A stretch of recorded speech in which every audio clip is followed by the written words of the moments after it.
চা দোকানের পাতি নেতা, একটা যদি সত্যি কয় 10টা কয় মিথ্যে কথা। এরে মারবো, ওরে ধরবো, ওরে তোরা সামলা, আমার কথা না শুনলি অমুকের নামে হবে মামলা।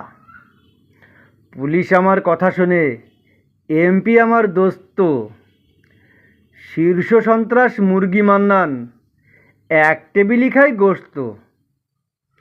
চেয়ারম্যান পদ না হলেও হব এবার মেম্বার। আমি যদি দাঁড়ায়ে যাই ঠেকাবে আমায় সাধ্যকার।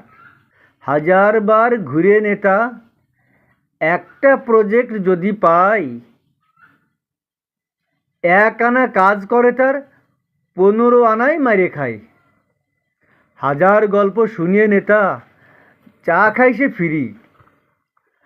আরেক দোকানের চাল ডাল নাই, অন্য দোকানের বিড়ি। হালখাতার দিনে অসুস্থ হয়, যায় না সেদিন হাটে। ক্ষমতার প্রভাব দেখাতে গিয়ে একদিন ঠিকই জেল খাটে।